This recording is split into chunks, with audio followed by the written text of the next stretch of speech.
kiti nangolu nantambe Najiela kanantambe nabomo Elonga katina Yesu poa kufela kinga Ene na kiti nangolu nantambe Yakandeko yakana kiti nangolu Yakandeko mwasi esika ezali Na ekuluzu opona Yesu Olingi koya elongo nangi Oya kandeko yakana kiti nango olu Yakandeko mwasi esika ezali Na ekuluzu opona Yesu Olingi koya elongo nangaite Inabisala sala ya mokili Inatena oyo alandi yango Ezali ya satana ekumemana kufa Imabisala sala ya mokili yakandeko yakana kiti nango olu Yakandeko mwasi esika ezali Na ekuluzu opona Yesu Olingi koya elongo nangaite Nalingi kozala soda yankolo Nabunda makasi kino nasuka Natonda nerika enandi mapasi Nalingi kozala soda yakandeko kiti nangolu Yakandeko mwasi esika ezali Na ekuluzu opona Yesu Olingi koya elongo yakandeko yakana kiti nangolu Yakandeko mwasi sika ezali Na ekuluzu opona Yesu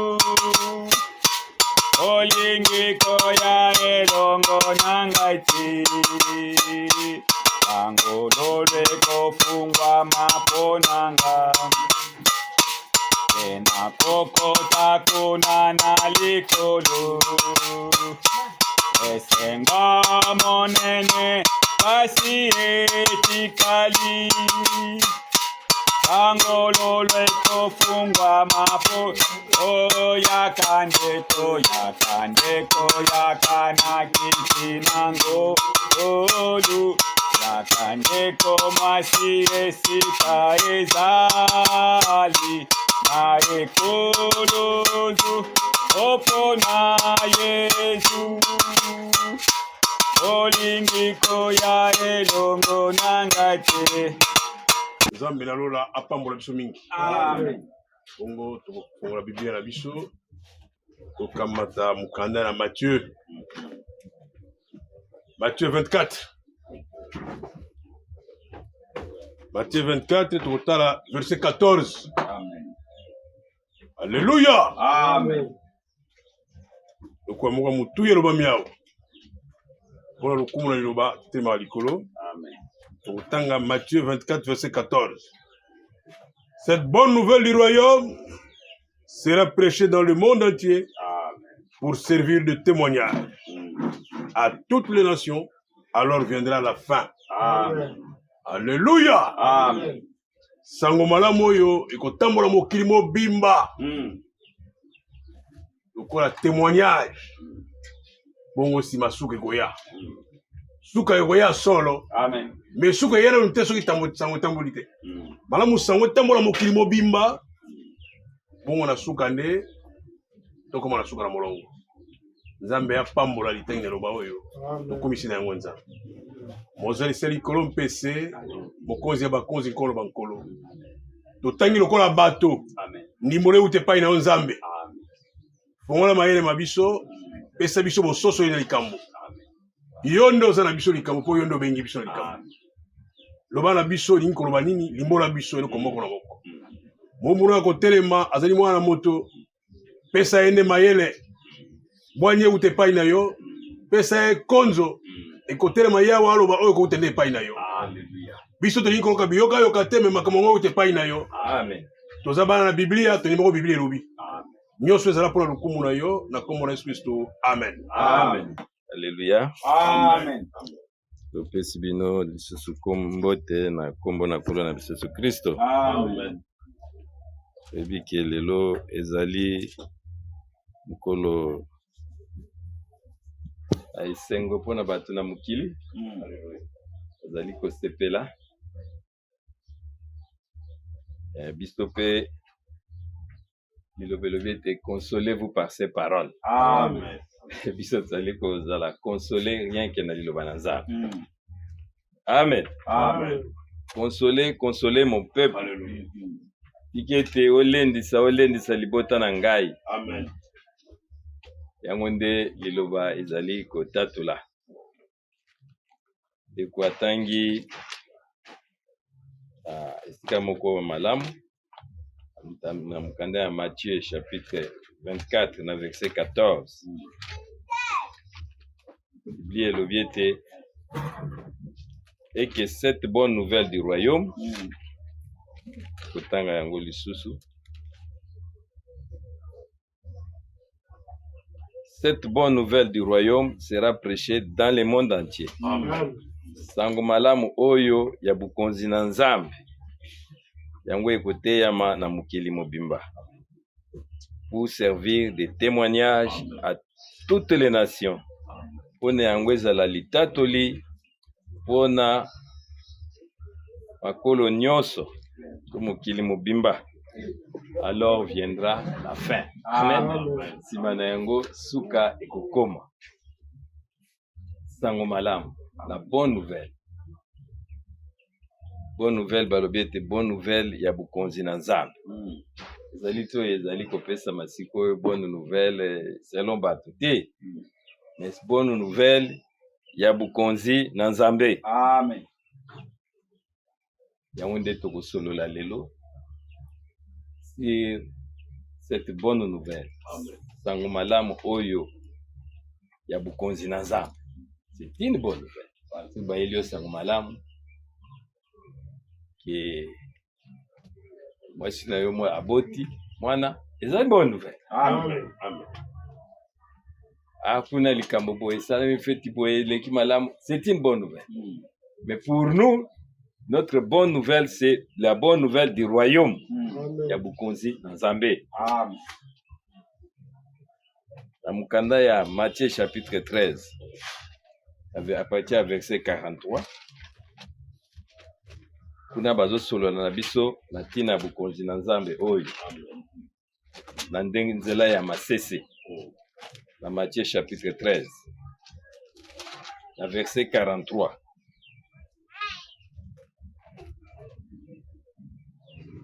Bible lobi. Alors les justes resplendissent comme le soleil dans le royaume de leur Père. Wana ba yenge beni bakungenga lokola moyi na bukonzi na tata na bango. Que celui qui a des oreilles pour entendre, entendre. Amen. Fazali na matoi pona yoka, ayoka. Le royaume de cieux est encore semblable à un trésor caché dans un champ. Babite bukonzi na Nzambe ezali lokola libango oyo ya motuya, un trésor. Neti wolo. Amen. Amen. Ba koltan wana baza kubumdana na yango kuna. Tukwa ba diamant. Mais ebombami na kati na ilanga moko. Amen. Oyo mutu nini amoni yango abombi yango.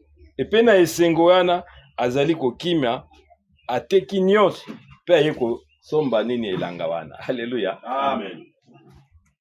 Bukonzi na Nzambe. Babietu yo moni elanga moko okendaki otali bobi kuna makambo malamu eza. Bawolo kuna ezali. Olobeli mutu te obombi yango. Okei oteki nyonso. Sima na yango oyepa ya kolo na na kuiko soma na ngata bilo elanga oyo. Ibo prini no lingi opesa ka prinyo. O nyonso kopesa yo kofuta. Voilà. Po yo ebite bozwi ezali kati wana. Amen. Na 45 babisu bukonzi na Nzambe oyo ezali lokola oyo mutazali koteka biloko pazali koluka ba perle, c'est-à-dire babanga oyo ya mutuya. Pe ye akei amoni libanga oyo na mutuya. Pe sima na yango ateki nyonso pe akei asombi yango. Webike soka zi libango ya mutuya ekomemela Yesu mbongo koleka. Amen. Na verset 47. Bilobi, le royaume de cieux est encore semblable à un filet jeté dans la mer et ramassant les poissons de toute espèce. C'est le coup la filet au boaki. Munyama naona kati na mai. Yango ekangi. Naba mbisi. Naba nyama. Nyonso tu yango ekangi. Wana yango etondi. Molobi mbisi. Abendi yango. Pesima na yango kobenda nango na kubimisa yango na kati na mai. Il met dans des vases ce qui est bon et jette ce qui est mauvais. Yé mena omi popo. Bambisi ya kitoko ya azwi. Oya moni ezoka mluka mweloka peut-être azwaki libanga moka ka boeto nzete balongoli yango babwaki. Amen. Et il continue. Et il en sera de même à la fin du monde, les anges viendront séparer les méchants d'avec les justes. Mais ils ont d'abord massé ce bapesi biso. Natina kolakisa biso valeur mutuya ya bukonzi na Nzambe. Amen. Amen. La bonne nouvelle du royaume. Yebabete luka d'abord bukonzi na Nzambe et nyonso etikali ekopesa melayo. Amen. Cherchez d'abord le royaume de Dieu. Batebele, ba évangéliste belé, baza kozwa écriture oyo. Bakotambola mokili mba koteya. Mais est-ce que ça vraiment le royaume onde bazali koteya? Yango nde bukonzi na Nzambe bazali koteya. Amen. Amen. Yaka okuzwa musala, yaka okusala boye, yaka okubala, yaka okubikisama. Et c'est ça la bonne nouvelle du royaume. Mais biso na posa toyeba bukonzi yango evandi wapi? Amen. Amen. Amen. Muto ya introduire makambo bukonzi na Nzambe. To oya bandi makambo bukonzi na Nzambe ezalaki Jean-Baptiste. Amen. Na mukanda ya Matthieu chapitre 3. Tout vu Matthieu chapitre 3 na verset 1er. Matthieu chapitre 3 na verset 1er. Bible en ce temps-là Paris Jean-Baptiste. Na tangu wana Jean-Baptiste abimaki. Prêchant dans les déserts de Judée. Yezai côté ya kuna na esobe na Judée. Et pas Yezai côté ya. Il disait, repentez-vous car le royaume de Dieu est proche. Amen. Alléluia. Bobongo la mitema pona bukonzi na Nzambe komi pembeni. Voilà le message de Jean-Baptiste. Mais Yezai côté ya kokokana likomi. Parce que Jean-Baptiste azalaki un prophète promis. Bible Lobina, verset 3. J'ai celui qui avait été annoncé par Esaïe. C'est-à-dire, Esaïe déjà solo laki na tina na Jean-Baptiste. Amen. Wana bukonzi na Nzambe, yo kusalo yo lingite. Amen. O nyoso kobima na bukonzi na Nzambe, faza na place na Biblia. Amen. Amen. Amen. Amen. C'était une promesse, Jean-Baptiste. Jean est celui qui avait été annoncé par Esaïe le prophète lorsqu'il dit c'est ici la voix de celui qui crie dans les déserts. Amen. Wana déjà Esaïe alobaki yango. Aujourd'hui Esaïe chapitre 40 verset 3. Tatolaki yango déjà. La voix de celui qui crie dans les déserts. Préparez les chemins du Seigneur, aplanissez ses sentiers. Musala ya Jean-Baptiste alaki te abongisa nzela na nkolo. Abuka ba oyo nyonso tu. Ekukai ko empêcher na nzela wana mutu aleka. Ayi ko préparer. Même un peuple bien disposé. Oya ko yamba nkolo. Albete bobongola mutema bukonzi na Nzambe ekomi pembeni. Alléluia. Amen. Repentez-vous car le royaume de Dieu est proche. C'est lui qui a commencé ça. Et ce que je Esaïe chapitre 40, verset 3, on a déjà solo là qui n'a tina na ye. Tokotanga yango Esaïe chapitre 40, verset 3. Au double de tous ses péchés, wana kotalela ka masumu na ye nyonso, une voix qui crie, mongongo mo ezali koloba, koganga, préparez au désert les chemins de l'Éternel. Tikete bobongisa kuna na isobe nzela pona nkolo. Amen. Emplanissez dans le lieu aride une route pour notre Dieu. Alléluia. Amen. Bobongisa na bisika o ezali na mbeba. Nzela moko pona nkolo na biso. Voilà musala Jean-Baptiste yaki kosala. Kobongisa. Pe abengi yango talobi lobelobe te prépare bongola mutema bukonzi na Nzambe ekomi pembeni. Un prophète promis. Pe balobi esika nini yazalaki kosala kuna na désert ya Judée. Pe azalaki koteya. Alléluia. Amen. Jean-Baptiste asalaka ata miracle moko te. Oya telemisa koka, oya sala we non, atelemaki kaka abandi koteya pe bato baye ebele. Parce que au mutu Nzambe atindi, ata omoni te makambo Yesu ezali kobanda na faible mesure, mais ba oyo Nzambe bakoya. Amen. Yazalaki oyo, déjà azalaki promis dans l'Ancien Testament. Et tangu ya introduire liloba na Nzambe, a introduire bukonzi na Nzambe, ba oyo bazalaki préparer na tangu wana pona koyamba bukonzi na Nzambe bayaki. Amen. Amen. Ayiko préparer nzela pona bukonzi na Nzambe. Et bukonzi yango c'était qui? L'arrivée de Jésus-Christ.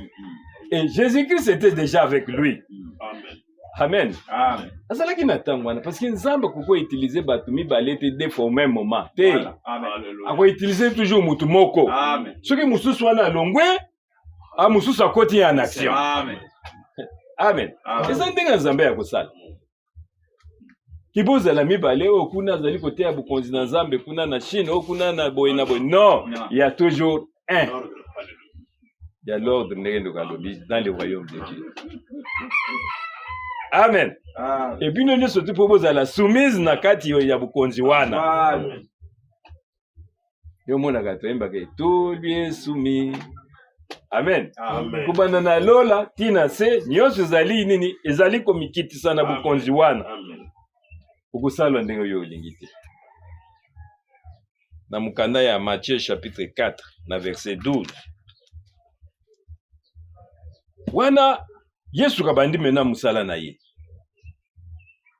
Jésus a appris que Jean avait été livré, se retira dans la Galilée. Alléluia. Amen. Wana Yesu Christo bayebisi ete ayoki a Jean-Baptiste kuna bakangi ye po bali baboma ye. Ye a se retiré na mboko na Galilée. Il quitta Nazareth et vint demeurer à Capernaum. Alléluia. Amen. A se déplacer. Namboko azalaki na yango. Ake na mboka mususu. Situé près de la mer dans le territoire de Zabulon et de Nephtali. Ake na mboka wana ya longwe na Nazareth ake na Galilée bete ezalaki pembeni na territoire ya Zabulon pe na Nephtali. Afin que s'accomplisse ce qui avait été annoncé par Esaïe le prophète. Amen. Esaïe pa tatolaki na tina na Yesu Christ. Et que tangu ya ko banda musala ako se déplacer. Alléluia. Alléluia. Ako kene na mboka mususu.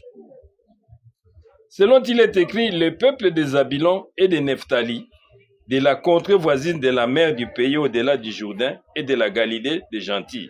Ce peuple assis dans les ténèbres a vu une grande lumière. Et ceux qui étaient assis dans la région et l'ombre de la mort, la lumière s'est élevée. Alléluia. Amen. Likomi pe fallait kokisam. Pona Yesu Christ. Tomoni ete Ye Jean-Baptiste a côté kuna na désert ya Judée, mais Jésus-Christ pona likomie ko kisama kokokana na oyo ezalaki déjà prophétisé atiki mboka na Nazareth à se déplacer vers Galilée kuna na Galilée. Amen. Amen.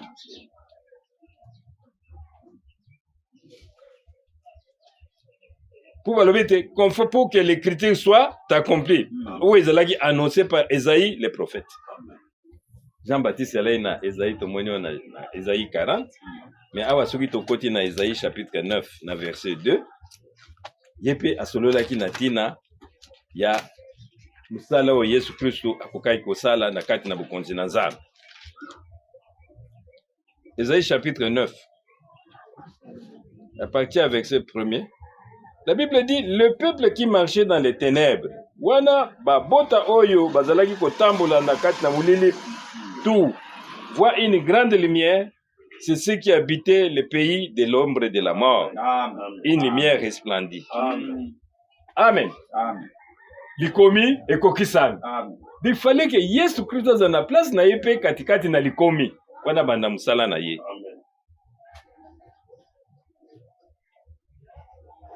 Au verset 17, dès ce moment, Jésus commença à prêcher et à dire, repentez-vous car le royaume des cieux est proche. Amen. Bobongo la mtema ponete bukonzi na Nzambe ekomi pembeni.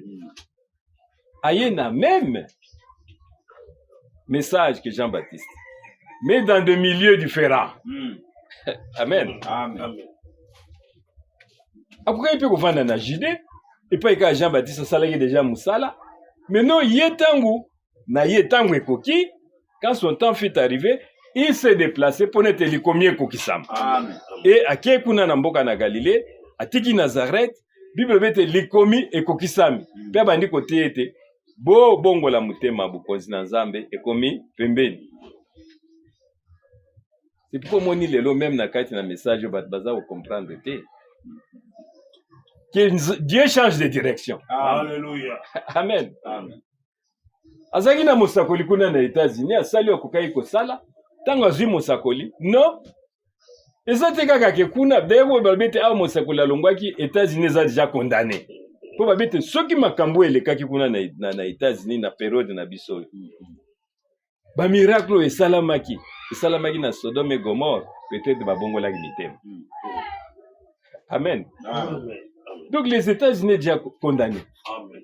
Nzambe azwi musali na ye. Mais l'esprit s'est déplacé en Allemagne. Alléluia. Amen. Amen. Dieu s'est déplacé. Parce que l'Écriture dit que là où je suis, c'est là où est mon serviteur. Amen. C'est-à-dire Nzambe alandaki pa musali na ye azali.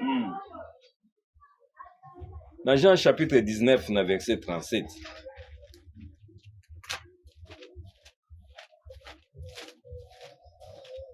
Jean 19, na verset 37.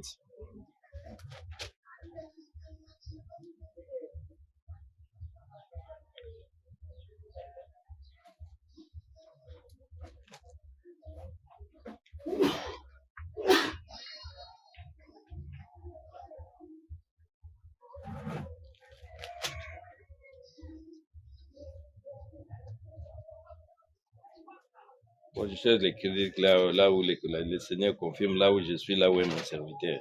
Bon, je vais vous donner ça même après. Amen. Amen.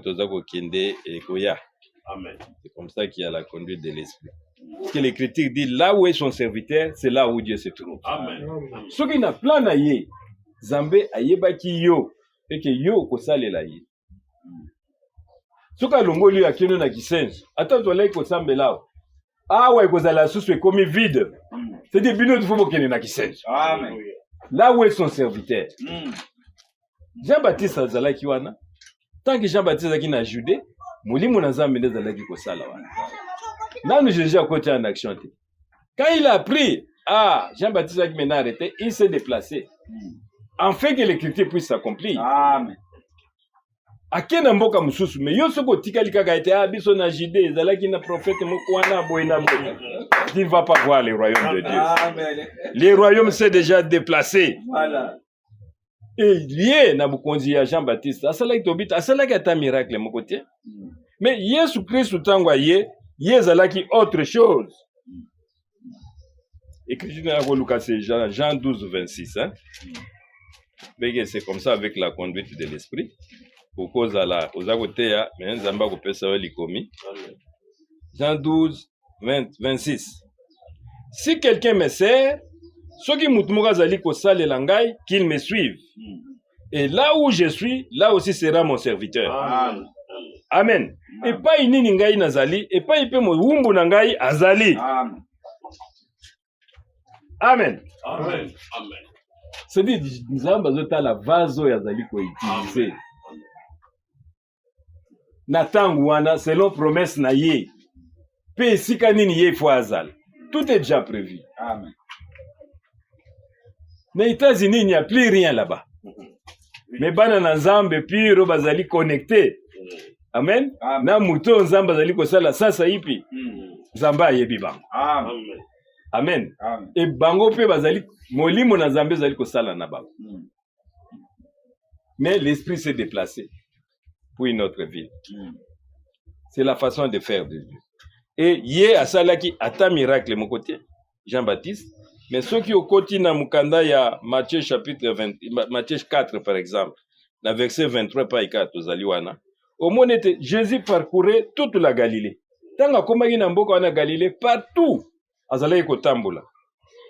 Enseignait dans les synagogues, azoteka azakoteya na bandako na Nzambe. Prêchait la bonne nouvelle du royaume. Alléluia. Côté ya kasango na malamu na bukonzi na Nzambe. Amen. Et guérissant toute maladie et toute infirmité parmi le peuple. Alléluia. Yé azalaki kobiki maladie mo ezali ko se tenir na présence na ye. Oye ale. Il faut ozonga ndongo ozonga mobimba. Et loko moko na présence na ye ko résister te. Toute infirmité, toute maladie, ce qu'il faut la solution. Amen. Mais kotoyo Jean-Baptiste yé asalaka miracle moko. Amen. Amen. Oui, même dans le ministère, il y a frère Branham. Atatoli à l'obité, en tout cas, il y a zaki capable de ya côté ya yoboye comme moi en Christ te. C'est pourquoi Nzambe appelle ça qui est la guérison ba miracle. Amen. Amen. Amen. Et c'est là qu'il ndenge na ye. Jean-Baptiste azalaki ka koloba, et puis peut-être la multitude bazako kende ko zwa baptiste pas Jean-Baptiste. Mais Jésus Christ il fallait guérison ezal. Amen. Pona kolakisa bato ete bikomi ekokisana. Tant bakangi Jean-Baptiste atuni bokende kotuna ezali yeto yete. Asali ba miracle, asali ceci ala bokende boyebisa Jean-Baptiste oyo bino bomoni pe boyoki. Boyoki nini? Aoté assis le royaume de Dieu. Bomoni nini? Les aveugles voient, les boiteux marchent, les morts ressuscitent, et la bonne nouvelle est annoncée aux pauvres. Amen. Amen. Amen. Jean-Baptiste Atali, li komizala ki déjà, il a commencé à piquer, et tatola ki tangu ya koya, makambouane ko sala. Amen. Amen. Habite, vraiment maintenant, il est sur Azana terre. Puis avant di wapi, azakuna na Galilée, azako salo ya koika ko sala. Amen. Atiki Bethlehem, pone te likomie kokisama. Amen. Batouane bazaki na muleli, bamona pole. Et là où est son serviteur, c'est là où se trouve, Dieu se trouve. Amen. Amen. Kukanga makaka te. Awa. Ceux qui m'ont sali na ye akei, Zambazi m'ont sali na ye, il suscite une autre personne. Amen. Amen. Amen. Amen. Dans Matthieu 8, dans verset 16.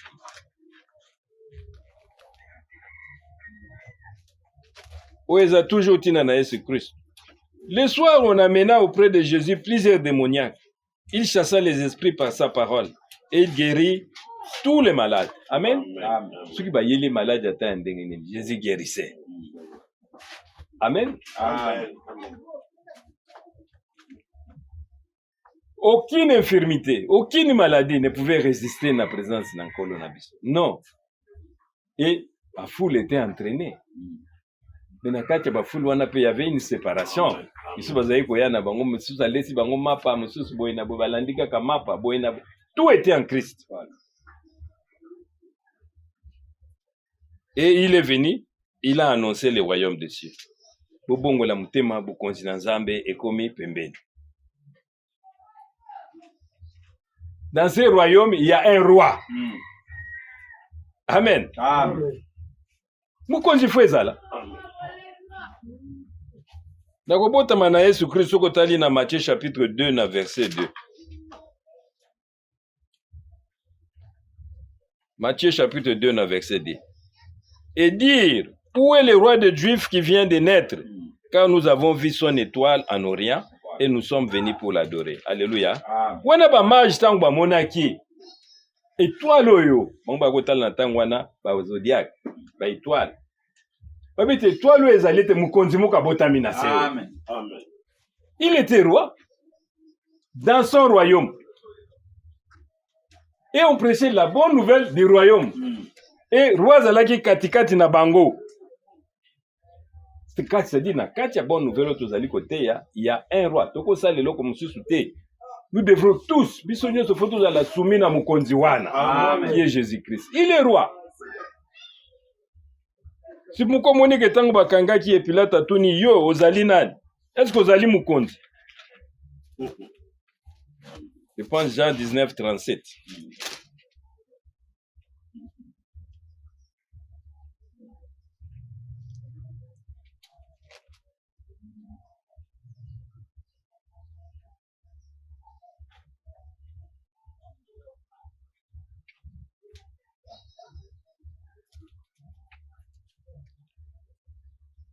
Otobanana 19 wana to lukango calmement. C'est Jean 18, pardon. Jean 18:37. Pilate lui dit, wana Pilate a ébissé. Qui est donc roi? Yo ozali donc mokonzi. Jésus répondit, tu le dis. Amen. Amen. Alors olobi yango naza mokonzi. Je suis roi. Je suis né et je suis venu dans le monde pour rendre témoignage à la vérité. Amen. Gana zali mokonzi, pena ina mukilio te pona tato labino solo. Quiconque de la vérité écoute ma voix. Amen. Pilate lui dit, qu'est-ce que la vérité? Voilà.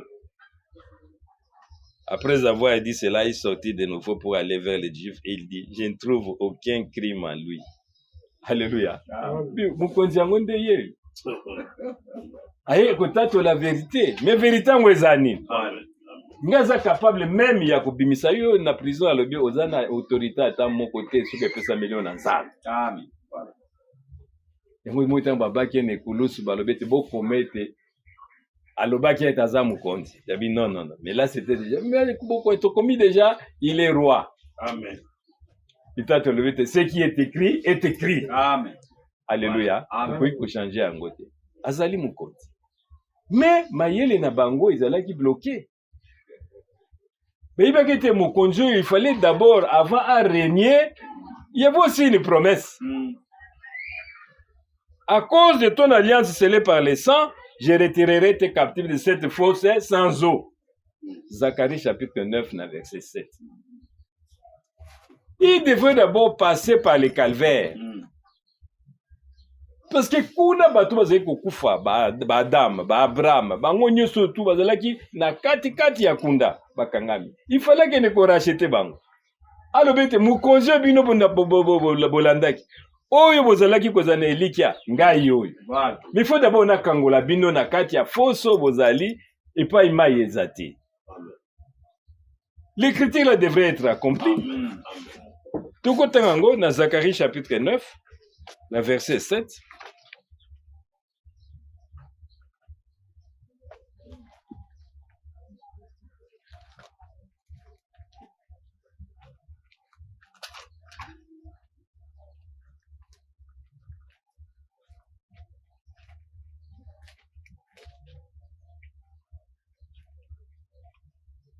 Zacharie 9, verset 7.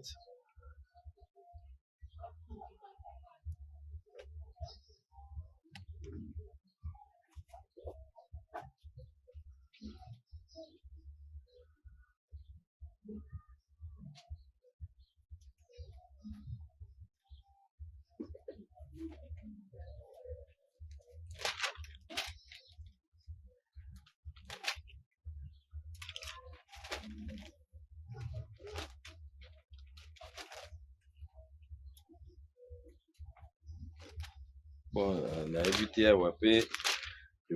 On va toujours en venir à ça. Amen. Mais c'est une écriture qui est conforme à la parole. À cause de ton alliance, Dieu a fait cette promesse-là. Scellée par les sangs, je vais retirer tes captifs de cette fosse sans eau. Bandeko bakangamaki, Kolo, Akufi tant à la chair, mais tant à l'esprit, il était vivant pour aller prêcher aux esprits en prison. O bakangona maka bakangamaki kuna. Ke ala kisi bango ete maintenant le moment est arrivé. Et bonge tena yana libéré bino.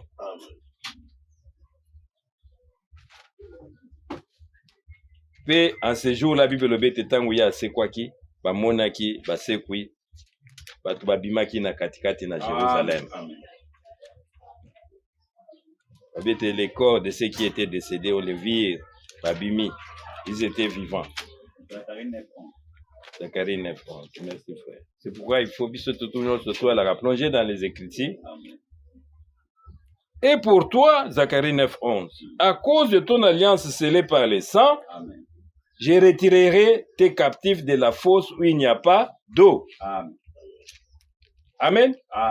Et bonga kete likomyo yeko kisama. Ye aya akufa, akitana kunda, akwa ko récupérer ba clé ya la mort et le séjour des morts, peut à libérer ba captif. O bazalaki kuna na kati na kunda. Metango ya komi ma communion si zalai ko la gisete ya zali mokonzi e ko kisama ki pe na tango wana. Amen. Ce qui tozi mukana ya Matthieu 21 par exemple. Matthieu chapitre 21. On a ba solo na biso na tina entrée de Jésus à Jérusalem. Tant Yesu akotaki na Jérusalem. Bible dit lorsqu'ils approchèrent de Jérusalem et qu'ils firent arriver à Béthanie, à Bethphagée, vers la montagne des Oliviers, Jésus envoya 2 disciples en leur disant, allez au village qui est devant vous. Vous trouverez aussitôt une ânesse attachée et un anneau avec elle. Détachez-les et amenez-les-moi. Si quelqu'un vous dit quelque chose, vous répondez, le Seigneur en a besoin. Amen. Et en laissant, il les laissera aller. Au verset 4, ça dit, tant à commis la Jérusalem, habite bokende bokomona, moi na moko ya ane moko azali kuna, bo détaché, boya naye, so batuni bo bete kolo azana posa nango. Amen. Dans verset 4 du chapitre 21. Or, ceci arriva afin que s'accomplisse ce qui avait été annoncé par les prophètes. Dites à la fille de Sion, voici ton roi vient. Alléluia. Yango zaki déjà annoncé. Ete mukonzi na bino akoya. Plein de douceur. Ya toni na komi kitisa. Et monté sur un âne.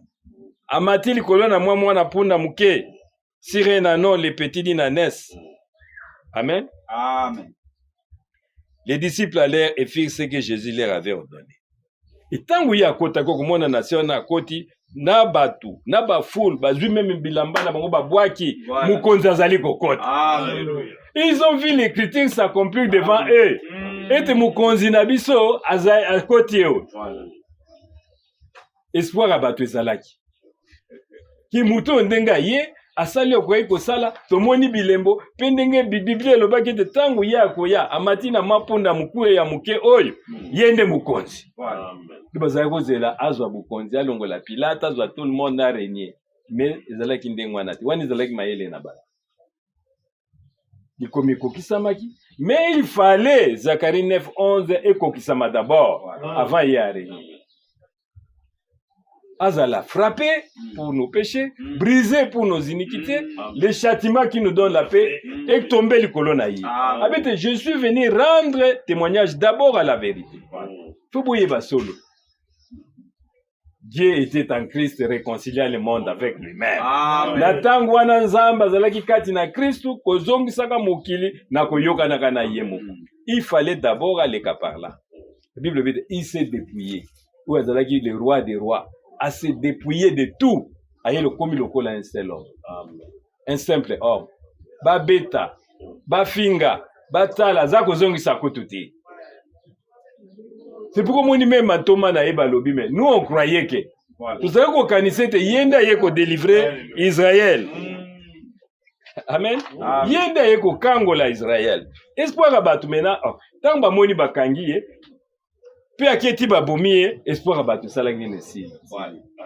Ayaki akokisi mpe likomi atake mokonzi tokozela azwa pouvoir me ye akufi, mais il fallait d'abord akita na kunda adélivre baoyo bazalaki kuna oyo bazalaki na katikati ya séjour de mort. Amen. Et c'était lui qui a annoncé le royaume. Mais il s'est déplacé où? En Galilée. Là en Judée, c'était Jean-Baptiste Nazalaï côté. Bukonzi na Nzambe ezalaki kofungola nzela na. J'ai se frayé un chemin. Amen. Amen. Dans Matthieu chapitre 16, dans verset 18.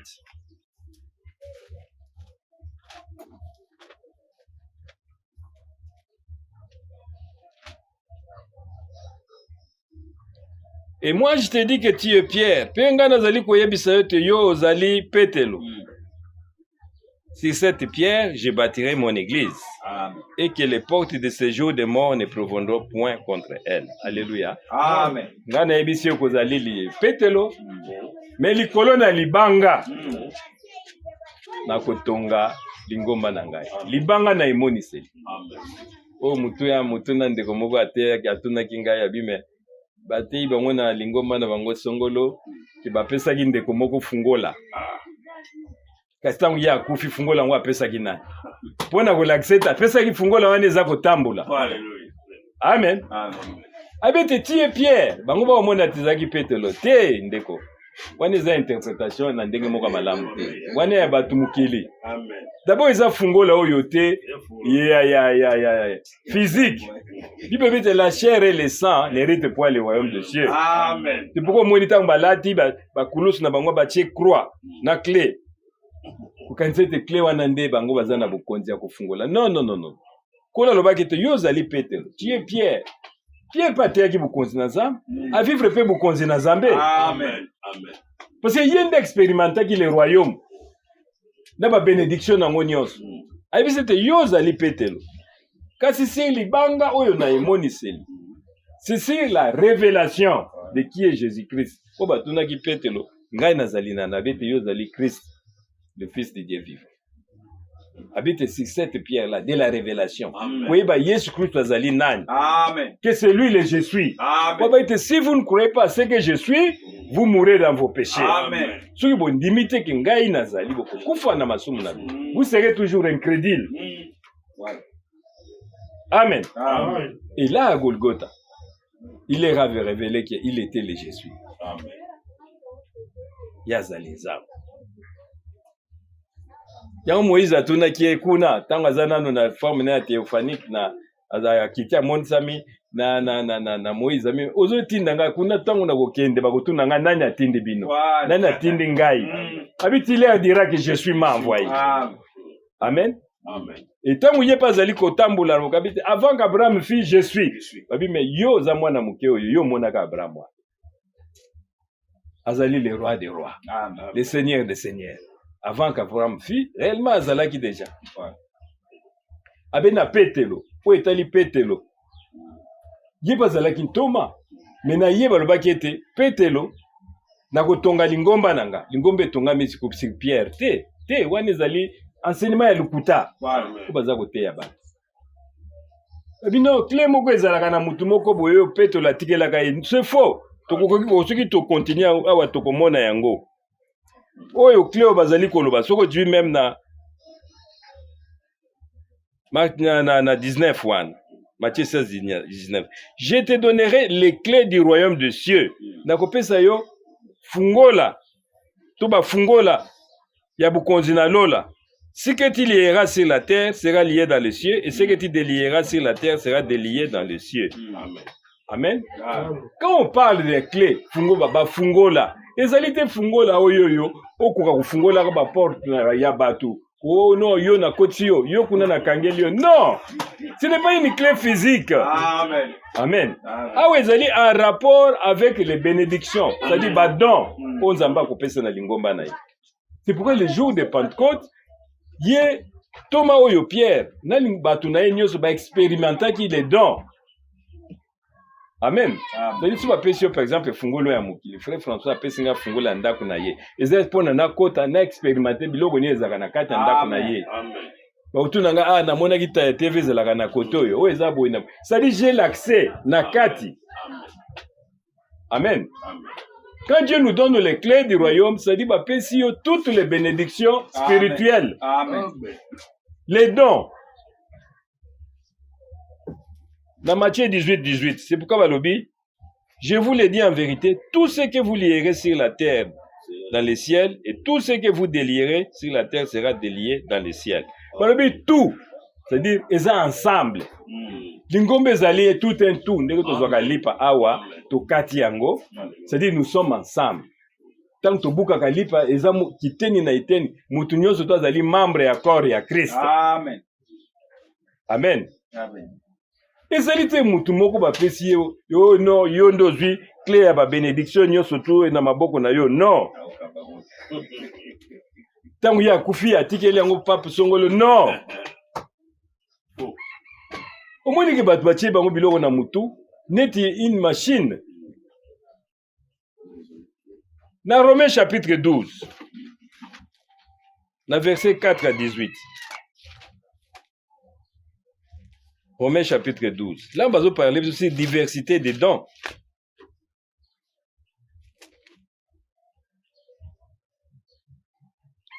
La Bible dit, car comme nous avons plusieurs membres dans un seul corps, et que tous les membres n'ont pas la même fonction, Voilà. ainsi nous qui sommes plusieurs, nous formons un seul corps en Christ, et nous sommes tous membres les uns les autres. Puisque nous avons des dons différents, selon la grâce qui nous avait été accordée, et celui qui a les dons de la prophétie l'exerce selon l'analogie de la foi, que celui qui est appelé au ministère s'attache à son ministère, que celui qui enseigne s'attache à son enseignement, et celui qui exhorte à l'exhortation, que celui qui donne le fasse avec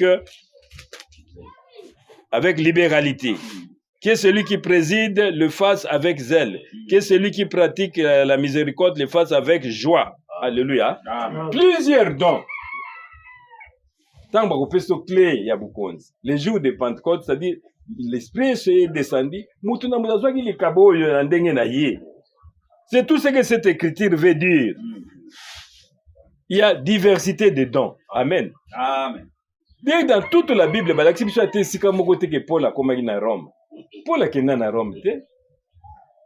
Dans Galates chapitre 3, tout aujourd'hui Galates chapitre 2, dans verset 9.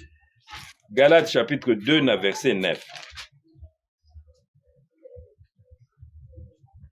La Bible dit, et ayant reconnu la grâce qui m'avait été accordée, wana, bantoma wana, batangi pe bakombo na bango, Jacques, Céphas, c'est-à-dire Pierre et Jean, qui sont regardés comme des colonnes, donnèrent à moi et à Barnabas la main d'association, afin que nous allissons, nous vers les païens, hein, que nous allons, nous, vers les païens, et eux vers les circoncis. Amen. Wata mbakutana kikuna na Jérusalem. Bapesa ni mea association, babete, yo Paul, yo kende vers les nations. Amen. C'est pourquoi Paul dit à Tambola ba Rome, ba Corinthiens, ba Éphèse, tout wana Paul ndagenda kosala musala kuna. Pierre atikala ki na Rome, na Jérusalem. Kuna nda silisa ki vi na ye. Akomaki na Rome te, parce que les mission wana ya yete. C'était donné à Paul. Mais Mouto azwaki d'abord la clé. Pe ba fungole lié ba bénédiction nyoso na ibandeli, c'était Pierre. Na lingomba nyoso bazalaki na. Ba onde ba expérimenta ki lingomba na ibandeli avec tous les dons. Il y avait des vrais pasteurs, il y avait des vrais docteurs, il y avait tout là-dedans. Amen. Amen. Dieu leur avait ouvert tous les dons. Voilà. Il leur avait dit la clé du royaume. Et cette clé, ce qu'on a, Ésaïe 22, 22, c'était à Jésus-Christ, lui, le roi des rois. C'est à lui qu'on a donné la clé. Ça y est, Fungola. Il y a beaucoup de David. Et il y a David. Parce que c'était David qui était le roi. Amen. Ah. Mais l'État, les personnes qui étaient moi, et moi, c'est Jésus-Christ. Amen. Et c'est à lui que les clés du royaume ont été données. Muta ya ko sabinote kezana mutu moko songolo pasteur moko songolo akotsa batuna lola yo okokota te à chasser. Non, la Bible dit nous tous nous ils ont de violence. Amen. Pour y entrer. Maintenant le royaume de Dieu est annoncé. Amen. Amen. Pierre a expérimenté. Il y avait aussi encore une promesse. Dans Actes chapitre 3. Moko pe akoya na bukonzi. Avant que bukonzi wana ya Nzamba zonga ko régner sur cette terre, il faut d'abord likomi oye kokisama. Dans Actes chapitre 3. À partir du verset 19. La Bible dit, repentez-vous donc et convertissez-vous pour que vos péchés soient effacés. Bobongo la mitema, pe botale la nzambe. Natinete masumu na bino ekoka kolimbisama. Afin que des temps de rafraîchissement viennent de la part du Seigneur. Natinete tangu oya kokitisa mungongo ekoka koya kouta na tangu na tina na kouta na pa ina nzambe.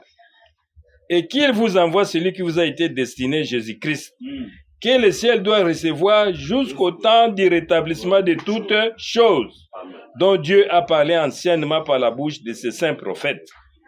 Zamba salobaki angokala. Yesu Kristo akangami kuna na mapata. Tina tangu oyo, liloba nyonso lifo ezongisama. Amen. Tout doit être rétabli. Ndenge ezalaki na ebande.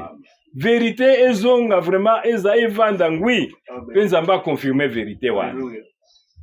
Amen. Amen. C'est pourquoi il fallait un prophète. Habite, Aza encore bloqué. Là au ciel, avant Gaïa, il faut d'abord rétablissement. Kozongi César. Mais liboso te kozongi samao e kokisama nyoso. Et bongi na biso pe tozwa message ya kozongi sama. Amen. Il faut qu'on nous prêche un message de rétablissement. Alléluia. Amen. C'est pourquoi dans Matthieu chapitre 17, dans verset 11. Matthieu 17 au verset 11. Il est vrai qu'Élie doit venir et rétablir toutes choses. Et bon, Élie aya pe azongi samaka munyoso ndenge ezalaki. Umoni boko nzambe ndenge ebandaki. Na tangu na suka oyo, il faut yozale pa mutu na nzamba azali. Amen. Et Dieu a envoyé le message de rétablissement. Et Yosu yebisaki bango déjà pour eux c'est ablu. Baki on déjà na monoko na ye. Réellement Élie akoya pe akozongisa makamu nyonso. Okay. Il faut que la parole de Dieu soit d'abord rétablie. Amen. Et c'est pourquoi il fallait un prophète. C'est pourquoi dans Malachie chapitre 4, 5 à 6, la Bible dit, je vous enverrai Élie le prophète. Oui, il faut ramener mitema. Ya bano biso tuzali na ngona kundima bankolo na biso. Ya bampaka. Ya bantoma. Et c'est William Branham. Amen. Amen. Alléluia. Amen. Vouloir ou pas, c'est lui. De balobi na écriture wana. Il est vrai qu'Élie viendra et rétablira toutes choses.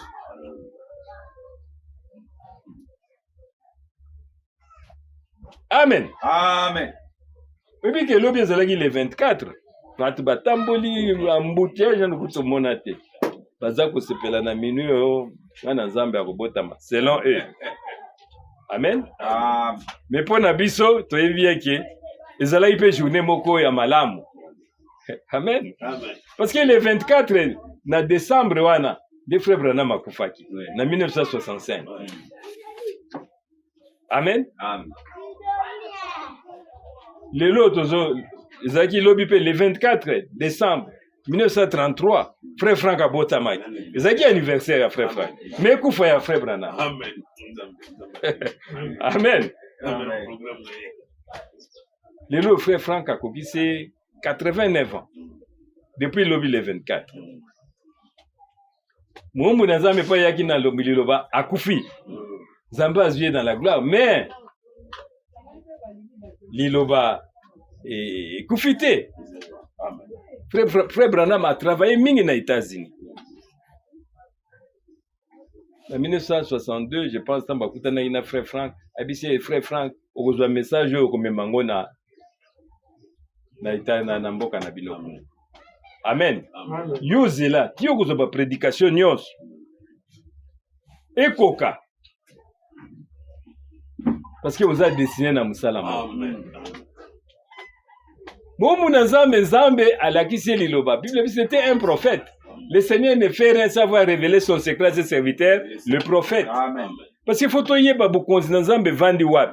Si tu ne sais pas respecter un mandat divin, ozana bukonzi Nazambe te. Amen. Natangu na Jean-Baptiste batu nyonso tout, ba ndimaki li bati na ya Jean-Baptiste, ba mona bukonzi Nazambe. Amen. Natangu na Yesu Christ c'était idem. Natangu na Pierre, c'était la même chose. Fallait vous allez là où Pierre est. Et pas Pierre Azali, c'est là où il y avait le royaume de Dieu. Alléluia. Avec toutes ces bénédictions. Et ça c'était clé. Moko ba pesa ki eboé, abanda ko fungola ko ko tsaka ba non. Ba fungole la ki e ba don nyos. Amen. Amen. L'esprit était descendu. Amen. Les 9 fruits de l'esprit étaient manifestés. Amen. Les 9 dons de l'esprit étaient manifestés. Amen. Ba ministère est Moni Samaki. Amen. Amen. Awa Moussa Moumbu na Zamba Koufi. Mais Zamba Koufi, il a déplacé Boukonzinaïa en Allemagne. Alléluia. Amen. Amen. Parce que nous, tout le monde, on a Jean 12, là où je suis, là où est mon serviteur. Amen. Mais il fallait d'abord Bakoutana, Bangomi Balé, Bapessier, la parole. Amen. Amen. Et Liloba et Kei. Et s'est déplacé. Pour n'être Matthieu 24, 14 et Kokisama. Amen. La parole doit être annoncée. Amen. Amen. Frère Branham atambola ina mikele belete. Akomaki na même na Afrique du Sud on a biso pona comme chasseur masali pe musa profita sa musala mayaki te pona mako côté non. Mais Zamba a utilisé. Amen. Même la parole doit être annoncée. Amen. Ce qu'aujourd'hui, Luc chapitre 16. Luc chapitre 16, verset 16.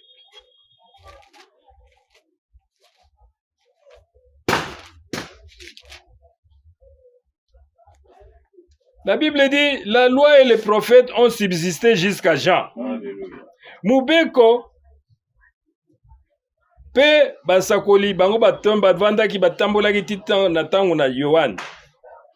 Depuis le royaume de Dieu est annoncé. Amen. Amen. Amen. C'est-à-dire beaucoup zina nzambe et zali mena kota tolama. Il faut être ya bate ya yo. Et chacun use de violence pour y entrer. Alléluia. Amen. Yo mwiti babite moko na moko face à la makasi ya kota. Kota la teo passé wana o papa wana zana clé. Yes, mais face à la makasi pour na kota. Alléluia. Mais il faut d'abord bate ya yeli loba wana. C'est annoncé. Tout le monde a gagné sur le désert, ceux qui n'y ont qu'à suivre. Mukana nombre 22. Il faut que tu là. N'y a qu'à naïbende. C'était chacun pour soi. Voilà. Comme Batom qui va dire, et Dieu pour tous. Amen. Amen. Amen. Maintenant, le royaume de Dieu est annoncé. Matthieu 24, 14, cette bonne nouvelle du royaume doit être prêchée à toute la création. Maintenant, on a frère Branham, mais écoute, ce qu'on a zoté, on va la radio, événement monene. Mais maintenant, Dieu nous a ouvert l'Internet. Amen. Moutaza côté en Allemagne, bisogno sozali kolanda. Alléluia. Le royaume de Dieu est annoncé. Ndenge tozali koteya awa boye bato nyonso bazolanda na lingala facile na monde bakoyoka. Amen. Amen. Bukonzi na Nzambe ezali koteyama. Amen. Et il faut user de violence kwa nokota. Koluka te babondela yo. Eza na temps ya kobondela mutu te. Amen. Tu dois être là où il y a le royaume. Amen. Bao na Nzambe sera là où il y a le royaume. Amen. Soko tiki ni awa akoyelanda banya aolanda bambwate aokendeka là où il y a des chats. La profondeur appelle la profondeur. Amen. Amen. Amen. Amen. Maintenant, le royaume de Dieu est annoncé. Dieu a déplacé siège naïe. Ce n'est plus aux États-Unis. Non. Alléluia. Non. Il a déplacé maintenant son siège. Amen. Et là où il est, là où est son serviteur. Amen. L'écriture s'accomplit. Et c'est là que la parole de Dieu est annoncée. Et nous devons tous user de violence. Qu'on a la connecter avec ce que Dieu fait maintenant. Amen. Ceux qui ont allé connecter, c'est difficile. Bible dit c'est une période de famine. Et ça, Amos 8, 11 qui s'accomplit maintenant. Amen. Zamba lobaki de nagosisite tango na nzala. Alléluia. Avant que Jésus Christ soit là, il faut qu'Amos 8, 11 doit s'accomplir. Tu peux tanga ngo d'ailleurs. Alléluia. Parce que c'était une promesse qui s'accomplit dans notre vie, dans notre temps maintenant. Amen. Amen.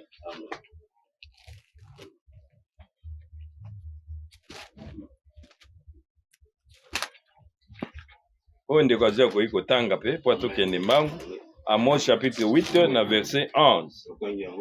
Voici les jours viennent Tala mikolo ezali koya. où le Seigneur, Wane te nkolo, l'Éternel, Yahweh, où j'enverrai la famine dans le pays, ngana kotinda nzala na kati na mboka. non pas la dissette du pain Wane ezali nzala ya kolia lipa te, et la soif de l'eau, to ya komela mai. mais la faim et la soif d'entendre les paroles de l'Éternel. Alléluia. Amen. Amen. Nzala, pe posa oyo, lokola mai ya koyoka liloba na Nzambe. Bana na Nzambe doivent écouter la pire parole. Amen. Ce n'est plus le moment d'écouter n'importe quoi. Amen. Amen. Paul avait dit, je prêche un évangile promis. Promis. Amen. Amen. Depuis les temps anciens. Yoko côté Yanine maintenant. Tu dois prêcher la parole de la promesse. Amen. Et la promesse est là. Amen. Une table est dressée devant nous. Amen. Zambé asia une table moko liboso na biso. Pone to kukakolia. Totonda. Alléluia. Amen. Eh ben nyonso nzamba ebaki. Babete nous sommes bateau na esengo. Amen. Amen. Amen. Un peuple élu. Biso beto ponami pona kote ya même promesse wana. Amen.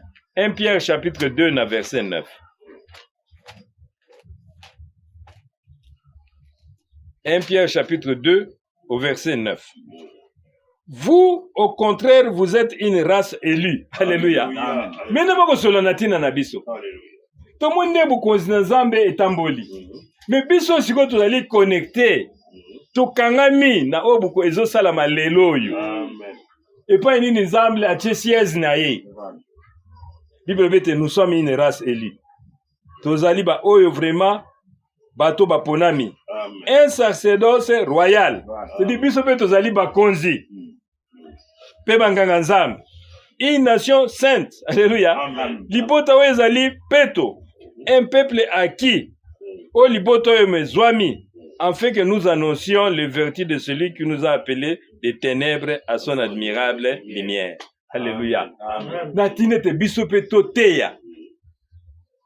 Côté ya nini? Où ezali pole? Amen. Amen. Où ezali annoncé? Amen. Amen. Amen. Pour que nous lukamuto alati clé oyo ya kofungolela yo kota soni na ndaku nini? Non. Amen. La parole est annoncée. Amen. Et nous aussi on annonce la même parole. Amen. Parce que nous sommes de cette race-là, une race royale. Amen. Oyo bachami. Pona koyoka. Ko sepela. Tangu yozo yoka iloba na Nzambe fo sepela na yango. Voilà. Amen. Amen. Soki tozwi na Luc chapitre 1er na verset 44. wana tomoni Marie akokutana na Elisabeth.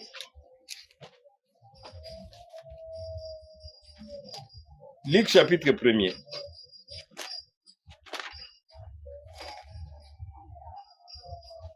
Verset 44.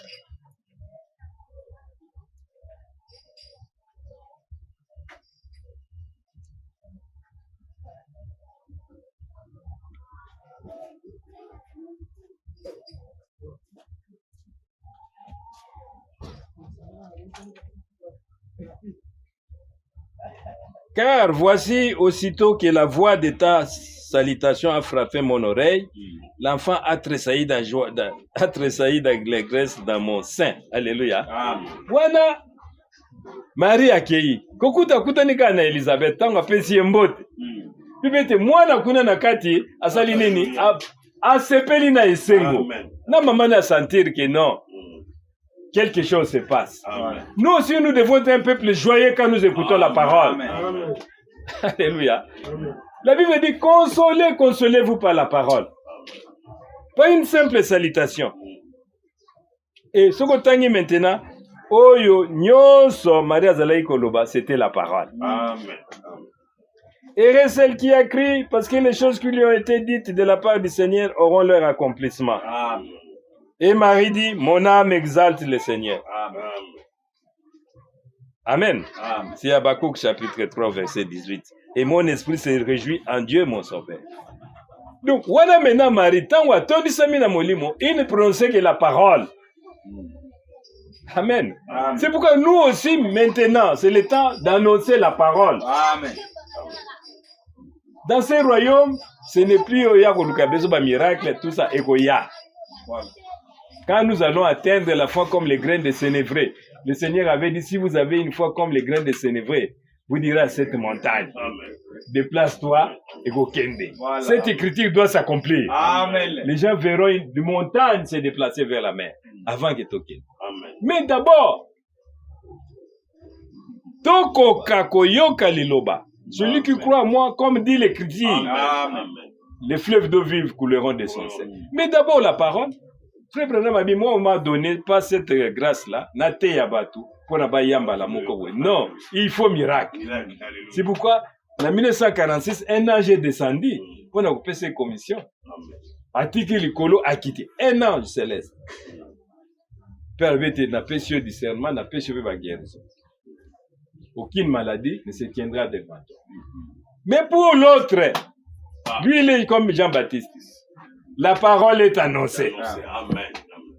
Amen. Il est en train de crier pour préparer un peuple bien disposé à rencontrer le Seigneur. Voilà l'époux, allez à sa rencontre. Amen. La Bible dit ceux qui étaient prêts. Amen. Amen. Mais avant Tokende, il y aurait une démonstration de l'Esprit. Ici, maintenant, moi, il ne prononçait que la parole. Et Sengo. Il dit, parce qu'il a jeté les regards, il a jeté les yeux sur la bassesse de sa servante.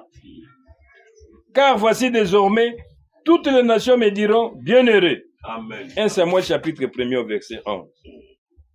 Il n'y avait que la parole, tout ce que Marie prononçait quand il était rempli du Saint-Esprit, c'était la parole de Dieu. Amen.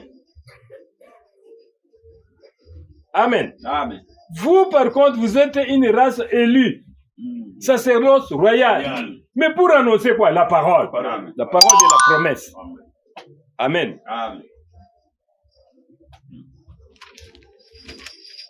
Tozongi pa toi là dans 1 Pierre chapitre 2.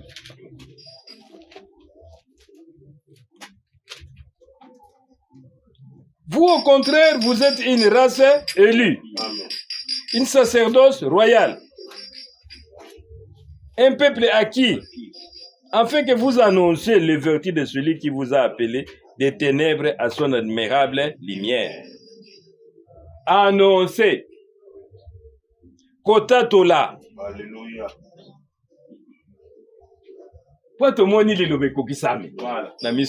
Nous connaissons là où il y a la parole. Dans Luc chapitre 2, dans verset 36 à 38, il y avait une prophétesse, une femme qui s'appelait Anne. Qui était là.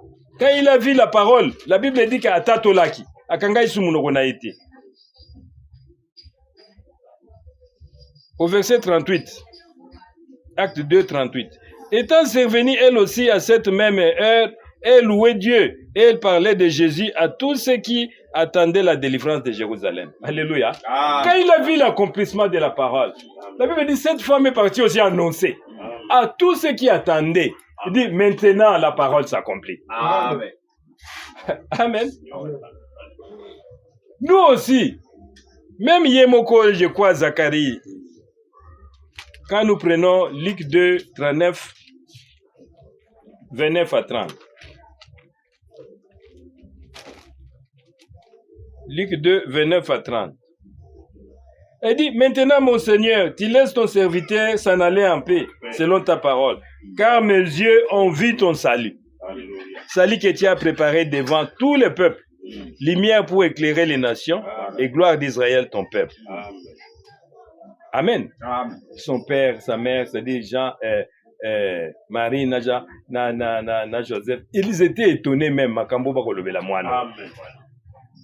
Ils étaient étonnés. Parce que c'était le roi des rois qui était né. Amen.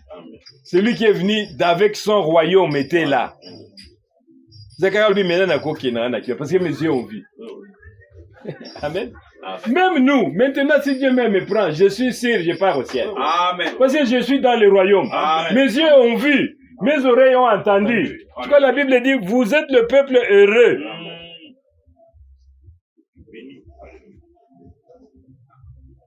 Dans Matthieu chapitre 5, versets 3 à 12.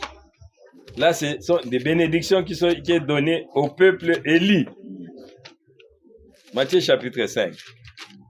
Wana Yesu Christ azali mena ko tatola.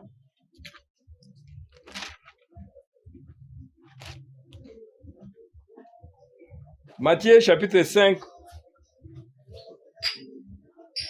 à partir du verset 1er. Voyez la foule, wana Yesu amoni, batunde bazala kebele, nangomba, pesi mana bango avandi si bango,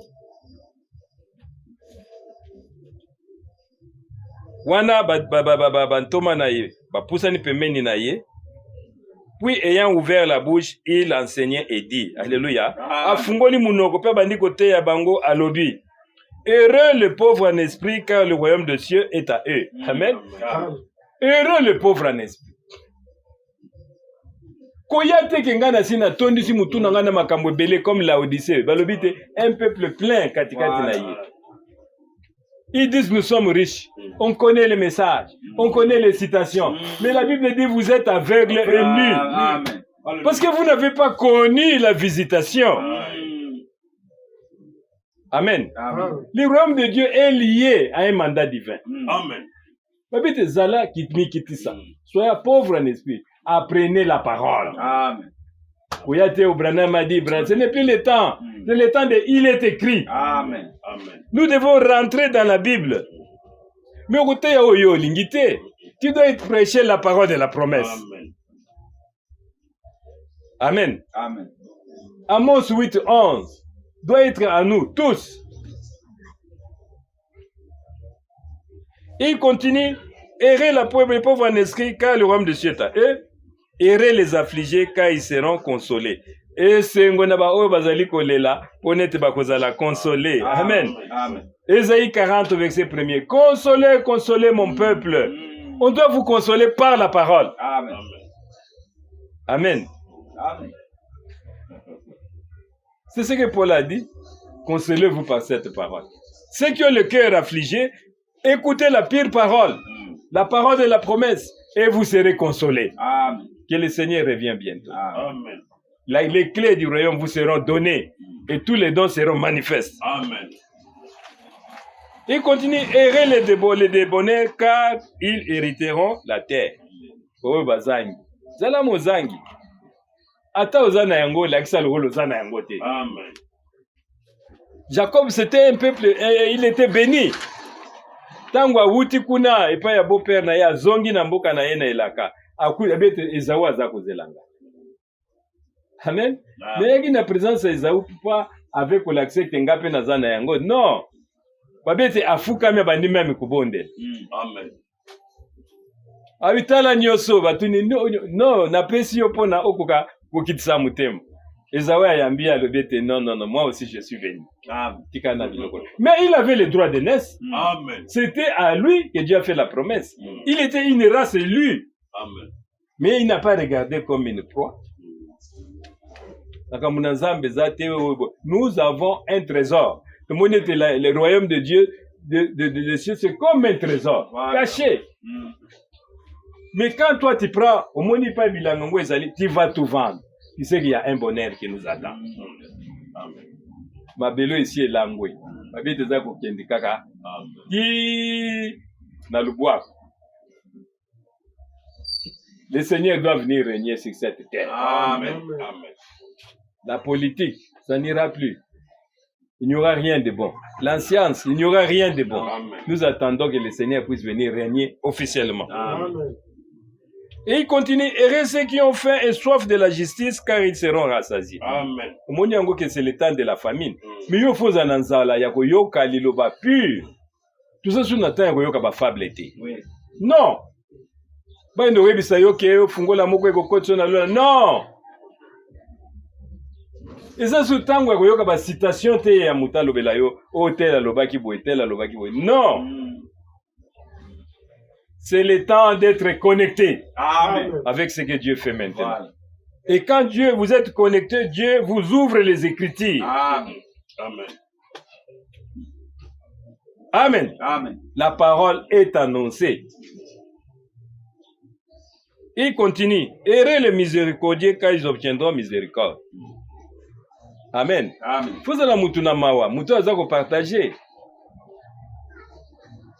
Ndio na biso frère Frank Albeta ezalaki batmo bazali na dei pembeni na ye.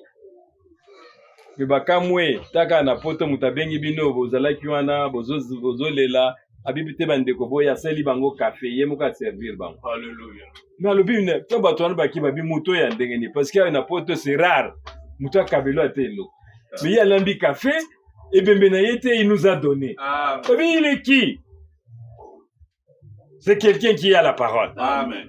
Parce que l'amour divin ne peut être que là où les gens ont reçu la parole de la vérité. Amen. Ça, c'est un amour fabriqué.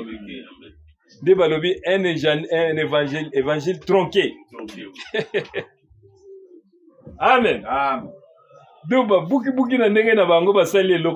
un mélange. Ça n'a pas de vie. Au verset 8, la Bible dit, heureux ceux qui ont le cœur pur, car ils verront Dieu. Et c'est mon abato bazali na mutema boule, on est de bakomona nzambe. Amen. Mais beaucoup bouli ça mandenge si celui n'a pas la parole. Voilà. La Bible dit tout est sanctifié par la parole de Dieu et la prière. Amen. Amen. Amen. La sanctification, en dehors des sang de Jésus-Christ, il faut qu'on vous appelle, qu'on vous apporte la parole de la promesse. Amen. C'est cette parole qui sanctifie. Sans cela, aujourd'hui, on ne peut pas voir le Seigneur. Paul en parle dans Hébreux chapitre 12, dans verset 12. Hébreux chapitre 12, dans verset 12.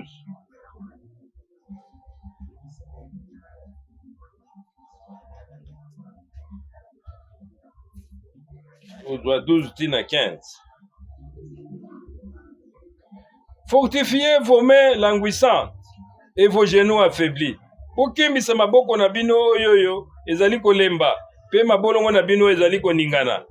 Et suivez avec vos pieds des voies droites, afin que ce qui est boité ne dévie pas, mais plutôt se raffermisse. Recherchez la paix avec tous et la sanctification sans laquelle personne ne verra le Seigneur. Amen. Sans la sanctification, mutakomona nzambe azalite. Soko zana kimia te, okomona nzambe ndengeni, opesaka kimia te. Amen. Recherchez la paix avec tous et la sanctification sans laquelle personne ne verra le Seigneur. Vous êtes purs par la parole que vous attendez. C'est ce que le Seigneur a dit. Amen. C'est la parole qui nous sanctifie. Amen. Amen. Ndeko na biso moko alobi na ngao bayeli mai batie soki mungwa bakobwaka na ndako mpona bandoki bakiba. Non, nous sommes purifiés par l'eau de la parole. Amen. Amen. C'est la parole qui nous justifie, c'est la parole qui nous nettoie, c'est la parole qui nous lave. C'est ça l'eau de la parole. Amen. En dehors du sang de Jésus-Christ qui nous purifie. Amen. Une race royale. Et le Seigneur continue. Et ceux qui procurent la paix car ils seront appelés fils de Dieu. Heureux ceux qui procurent la paix, car ils seront appelés fils de Dieu. La paix, la douceur. Pour nous appeler Mutuna Kimia, pas tout moment kaka likamuke boye wana obutomboki. Non.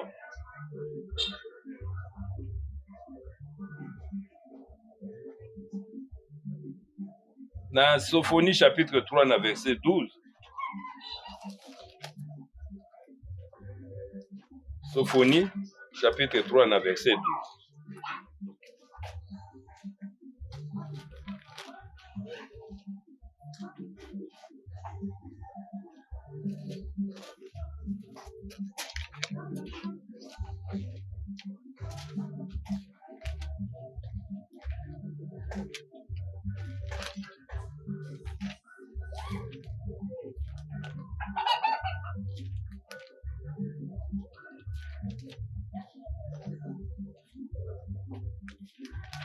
Ok, je suis là dans Sophonie.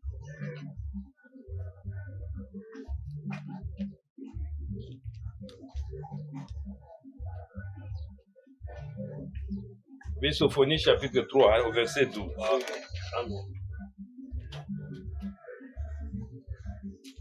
Il est écrit, je laisserai au milieu de toi un peuple humble et petit. Abete nakotika kati na yo libota moko o ezali yakomi kitisa. Pe baza kumoni saloko bazana tina te. Qui trouvera son refuge dans le nom de l'Éternel. Amen. Amen. Kaka ba tuwana bango nde bakomona bakozwa refuge na bango ebomba meli na bango na kombo na nkolo. Amen. Amen. C'est-à-dire bato e bazingi na bango kimia. Suza na posa ozwa soki eloko zwa kende na yo. Metike la biso liloba na nzambe. Amen. Amen. Amen. Tike la biso la parole. La Bible dit, heureux ceux qui sont persécutés pour la justice, car le royaume de cieux est à eux. Heureux serez-vous lorsqu'on vous outragera, qu'on vous persécutera, qu'on dira faussement de vous toutes sortes de mal à cause de moi. Réjouissez-vous et soyez dans l'allégresse, parce que votre récompense sera grande dans les cieux. Car c'est ainsi qu'on a persécuté les prophètes qui ont été avant. Amen. Amen. Nous devons aussi s'attendre à ça. Amen. Quand la parole va se manifester, pour eux, c'est normal. C'est normal. Mais quand vous prêchez la parole, on va vous persécuter. Voilà. C'est l'écriture. C'est comme ça qu'on a fait aussi aux autres. À cause de la parole. Mais quand ils vont nous persécuter, le Seigneur va ouvrir les clés maintenant. Il va nous donner toutes les clés. Toute la puissance du ciel sera ouverte. Amen. Amen. Pour repousser tout ce qui n'est pas de la parole. Amen. Amen. Et Dieu va faire maintenant une séparation. Nous sommes dans le temps où Dieu sépare. Azako Kabola. La sémence parole. Amen. Et qui n'est pas de la parole. La Bible dit, vous devrez sortir du milieu d'eux, mon peuple. Amen. La Genèse chapitre 3, verset 15.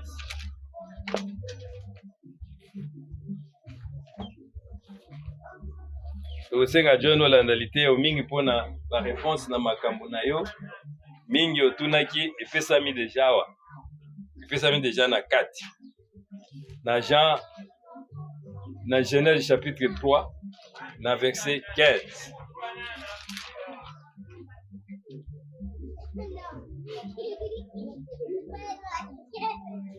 Genèse 3 au verset 15.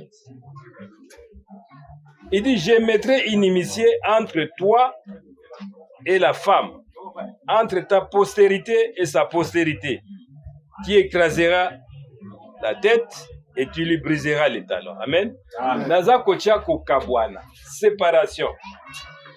Mais là, tout ça, il faut tous se séparer de tout ce qui n'est pas la parole. Amen. Amen. Yemoko zambe ne bandel. A séparer qui la lumière avec les ténèbres. Okuna mabengi yango pole, okuna mabengi yango mulili. Jamais kozala ensemble. Tango ya mulili ezali, tango ya pole ezali. Abi, il faut inimitié, qu'on se séparer de tout ce qui n'est pas la parole. Pas te répondre na mutuno, tuna ki c'est la clé. Clé wana ba pesa ki Pierre. Ezali ki clé te oyo neti clé anda côté. Non non. Tozana makambo molimo. Ilobeza makambo molimo. Il faut landa bien lutter ya oyo. Nous avons répondu aussi à ça.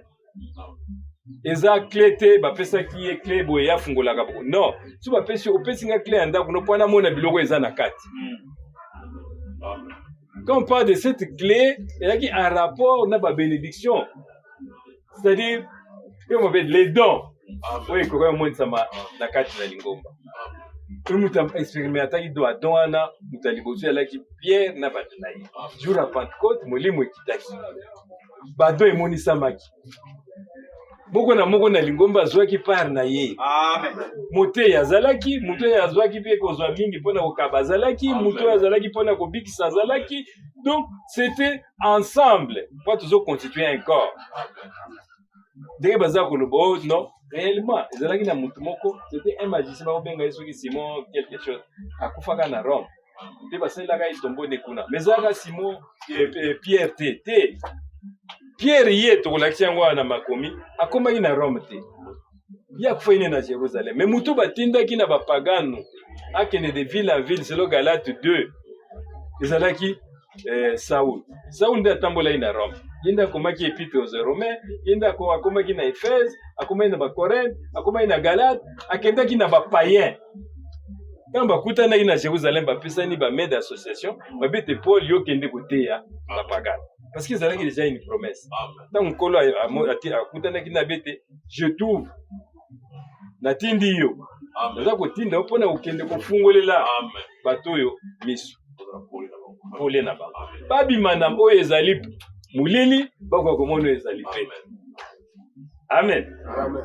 Mais il faut l'andalité. Pour nous un moins sens. Faut comprendre ndeni bukonzi na nzambe. Kwa lelo selon si bukonzi na nzambe.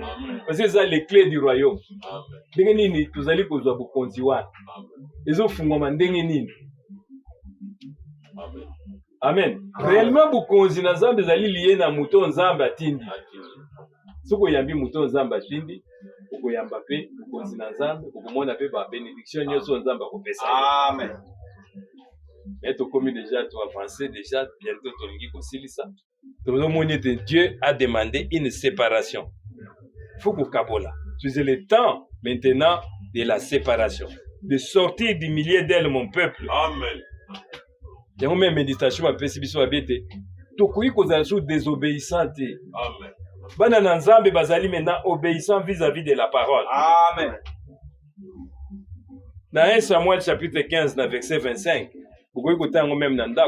Bible dit, mutu azali désobéissant vis-à-vis de la parole, vis-à-vis ya homme nanzambe. Azali mutu azali okola azana ndoki. Ukukabola mutu na matoi mangongi te na kindoki. Jamais. Pona nzamba azomona yo, oza tu es un sorcier. Oui. Amen. Amen. Au moins te bana na Israël tango na désert. Baboye koyoka Moïse.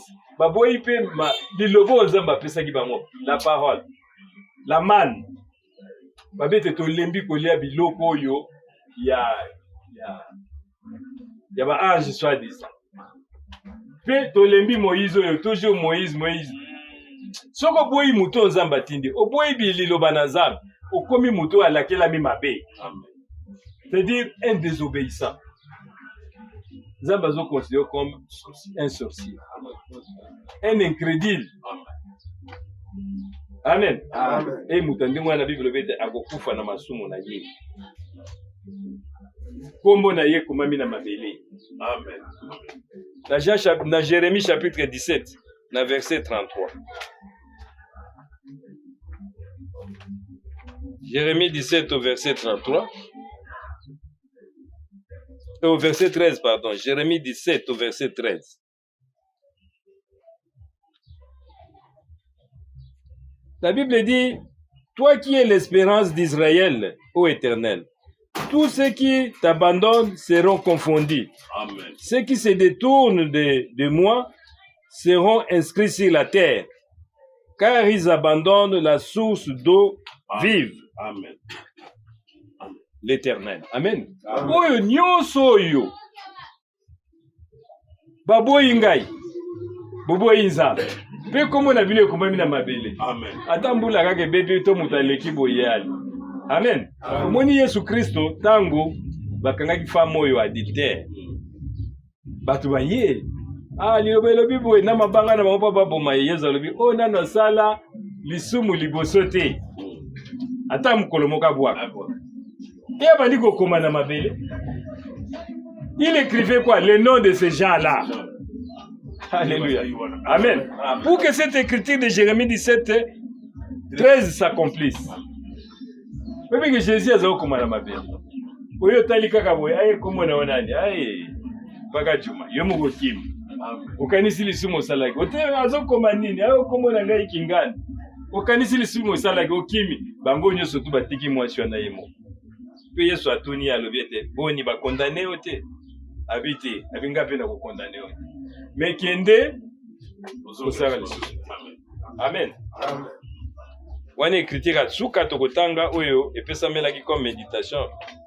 Pona lelo, pona biso nyonso na Romains chapitre 16 na verset 24 à 37. Romains 16. À partir du verset 24. Que la grâce de notre Seigneur Jésus-Christ soit avec vous. Amen. Tika ete ngolu na Yesu Kristo ezala na bino nyonso tu. Amen. Amen. À celui qui peut vous affermir selon mon évangile et la publication de Jésus-Christ. Oya koyi kolendisa bino kotalelaka sango malamu na ngai pe litayi kati na Yesu Christ, conformément à la révélation du mystère caché pendant des siècles, mais manifesté maintenant par des écrits de prophètes. D'après l'ordre de Dieu l'Éternel, est porté à la connaissance de toutes les nations, afin qu'elles obéissent à la foi. Alléluia. Amen. Oyo nyonso, le plein évangile, était ami, la dîne de biso nyonso tout pour obéir na kondi.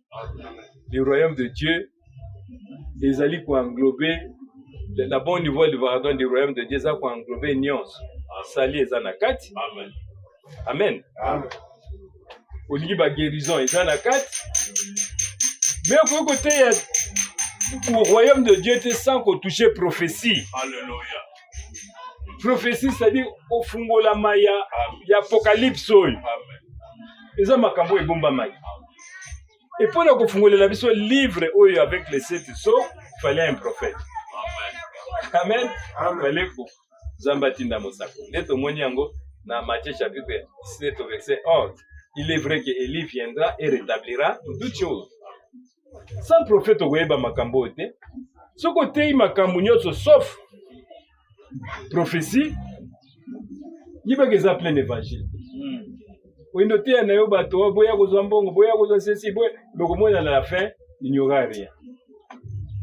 C'est un plein évangile. Et na kati ya royaume wana ya bokonzi wana, il y a un roi qui est Jésus-Christ. Pilate atunaki yo zali mokonzi alobete réellement je suis le roi. Il est le roi dans son royaume. Amen. Et c'est ce royaume que nous proclamons. Amen. Que Dieu vous bénisse. Amen. Dans le saint nom de Jésus-Christ. Amen.